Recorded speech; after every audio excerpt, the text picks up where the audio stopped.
Hola, bon dia. Espero que esteu passant tots un bon confinament.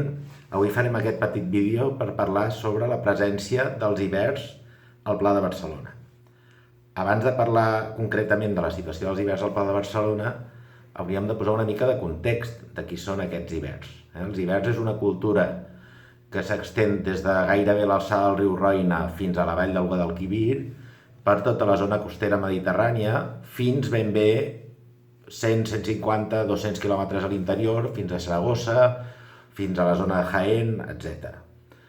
Aquesta cultura és una barreja d'elements autòctons, prehistòrics, amb aportacions de diferents civilitzacions que van tenir contacte amb aquesta cultura autòctona, des dels indoeuropeus, com també els grecs, els fenicis, etc., depenent de la zona. I aquesta influència és la que va fer que aquesta cultura tingués formes diferents i graus de desenvolupament diferents al llarg de tota la Mediterrània. Tot i que aquesta cultura tenia elements molt diferents, com us comentava, hi ha alguns elements unificadors, i l'element més unificador pel que sabem és la llengua. De fet, aquesta llengua es va començar a escriure amb diferents alfabets. N'hi ha un que és el més característic, que és el que es diu el semisil·labari ibèric, que era un sistema de signes en el qual alguns signes eren síl·labes i altres eren lletres, i que estava inspirat i s'havia tret la font de l'alfabet fenici, del sud de la península. Tot i així, hi ha diferents maneres d'escriure, petits canvis entre el nord-oriental, que és el que tenim a Catalunya, també entre el sud-oriental, que és el que tindrien més a la zona de Múrcia i d'Andalusia oriental, que tenia més influències fenícies i algunes petites diferències. I també a la costa d'Alacant s'han trobat inscripcions d'aquesta llengua ibèrica, però amb alfabet grec, una adaptació de l'alfabet grec, atès la presència grega en aquesta zona de la costa mediterrània. Aquesta llengua no és indoeuropea, no s'ha pogut desxifrar com a llengua, però sí que es poden llegir aquests semisil·labaris. Per tant, la podem llegir, però no sabem ben bé què diu la llengua. Tot i això, és una bona pista de fins on arribava aquesta cultura ibèrica, perquè hi va haver un moment, a partir del segle VI, que comencen a escriure de manera relativament important. Sembla que hi havia una part de la població apreciable que sabia llegir i escriure, i hem trobat monedes, ploms, inscripcions en pedra, làpides, esteles, etc. Per tant, tenim una gran quantitat d'inscripcions ibèriques. De fet, aquest alfabet ibèric o semisil·labari tenia tanta importància que els celtes, que entren a la península més a la zona occidental, a les zones de contacte com Saragossa, l'antiga Saldúyer, on es trobaven bascos, ibers i celtes, van agafar aquest alfabet per escriure la llengua celta. I això no canviarà fins bastant més endavant, en què els romans aniran imposant el seu alfabet, que és el nostre, i aquesta llengua celta es passarà a escriure amb alfabet romà. Però, inicialment, les inscripcions que hem trobat a la zona de Botorrita, molt a prop de Saragossa, es troben escrites amb aquest semisil·labari ibèric. Una mica per mostrar la importància i el prestigi que tenia l'escriptura ibèrica en el seu moment. Tots aquests ibers estaven distribuïts en diferents tribus, que n'heu sentit a parlar molt. La tribu que ens afecta més a nosaltres, per parlar del Pla de Barcelona, és la tribu dels laietans. I coneixem el nom d'aquestes tribus sobretot pels grecs i romans que van anar fent els seus recis, les seves històries sobre els pobles que es anaven trobant a mesura que anaven viatjant o que anaven conquerint. De fet, a més, tenim monedes en què ens indica que és de la zona dels laietans, escrit laiesken, que és el genitiu de la zona dels laietans. I aquí és una mica on comencem l'objectiu principal d'aquest vídeo, que és els hiverns del Pla de Barcelona. Per començar, hauríem de saber, que no ho sabem del cert, quants enclavaments hi teníem al Pla de Barcelona i com era el Pla de Barcelona. Podeu veure en el mapa de l'antiga línia de costa que, per començar, la línia de costa no era com és ara, sinó que ben bé fins ben entre l'Eixample el que trobem prehistòricament són aiguamolls.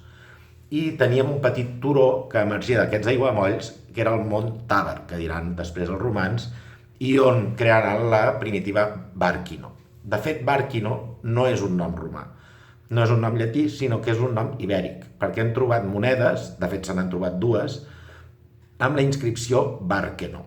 Han escrit amb escriptura ibèrica i, a més els etimòlegs diuen que no pot ser que sigui un nom llatí. El que no està gens clar és on es trobava aquesta Bàrqueno. Sabem, perquè ja tenim registre arqueològic, que els hiverns tenien presència als turons de Barcelona. Se n'ha trobat al Mont d'Orsa, és a dir, on hi ha Sant Pere Màrtir, se n'ha trobat al turó del Putxet, se n'ha trobat al turó de la Rovira, se n'ha trobat a la part alta de l'Hospital de Sant Pau, Se n'ha trobat a diferents llocs. Però l'enclavament més important que ens consta és el de Montjuïc. A Montjuïc sabem que on hi ha el castell hi havia un emplaçament ibèric, però no només això, sinó que hi havia molts petits emplaçaments al voltant del castell, al llarg de la muntanya. S'han trobat, com podreu veure, sitges importantíssimes a la zona de la Magòria. Hi havia unes coves de les que s'extreia jaspi des de l'antiguitat, on també s'han trobat restes ibèriques, i s'han trobat diferents construccions al llarg de la muntanya. Per tant, sembla una mica clar, tot i que no està clar del tot, que l'enclavament d'aquesta inicial Bàrqueno seria Montjuïc, que a més controlava la desembocadura del Llobregat, que sembla ser que era un punt importantíssim pel comerç del Mediterrani. I això ho sabem perquè en aquestes sitges s'hi han trobat restes, sabeu que feien servir les sitges com a abocadors quan les deixaven de fer servir, restes etrusques, gregues, fenícies i de tota mena. Per tant, està clar que hi havia un gran comerç en aquesta zona. No obstant, per què dic que no queda clar? Perquè hi ha persones que pensen que on hi ha el Montaver, on es va després fer la ciutat de Bàrquino, la Bàrquino romana, ja hi hauria un emplaçament també ibèric. De fet, d'això no se n'ha trobat res, simplement es va trobar en un carrer del Call una estela escrita ibèrica que s'havia utilitzat la pedra per construccions de les cases el 1859, però després es va extraviar aquesta estela. Per tant, no la tenim, però sí que tenim constància documental que aquesta estela es trobava allà.